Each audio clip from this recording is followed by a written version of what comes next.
पर कहा साहब के बिना पिता के माँ का अस्तित्व नहीं होता। किसी ने शेर कहा कि पके फल पेड़ों से रिश्ता तोड़ जाते हैं और अपाहिज बाप हो जाए तो बेटे छोड़ जाते हैं।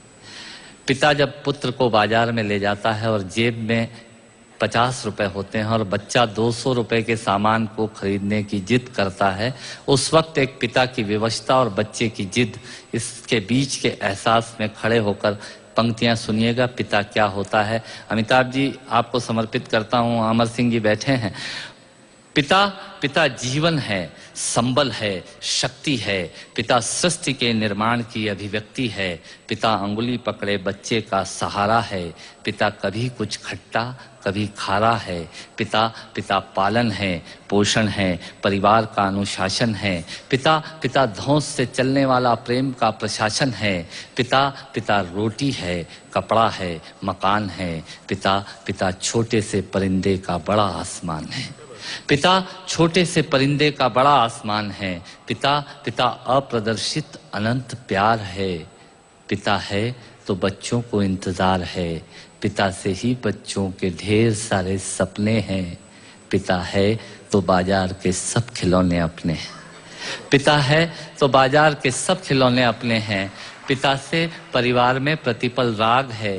पिता से ही माँ की बिंदी और सुहाग है। पिता परमात्मा की जगत के प्रति आसक्ति है। पिता गृहस्थ आश्रम में उच्च स्थिति की भक्ति है। पिता अपनी इच्छाओं का हनन और परिवार की पूर्ति है। पिता रक्त में दिए हुए संस्कारों की मूर्ति है। पिता एक जीवन को जीवन का दान है। पिता दुनिया दिखाने का एहसान है। पिता सुरक्षा है अगर सिर पर हाथ है। पिता नहीं तो बचपन अनाथ है। पिता नहीं तो बचपन अनाथ है।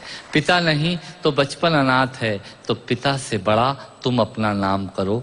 पिता का अपमान नहीं, उन पर अभिमान करो, क्योंकि माँ बाप की कमी को कोई पाट नहीं सकता और ईश्वर भी इनके आशीषों को काट नहीं सकता।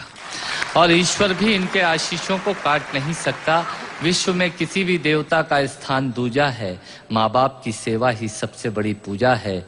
विश्व में किसी भी तीर्थ की यात्राएं व्यर्थ हैं यदि बेटे के होते माँ बाप असमर्थ हैं। यदि बेटे के होते माँ बाप असमर्थ हैं, वो खुश नसीब हैं माँ बाप जिनके साथ होते हैं, क्योंकि माँ बाप के आशीषों के हाथ हजारों हाथ होते हैं।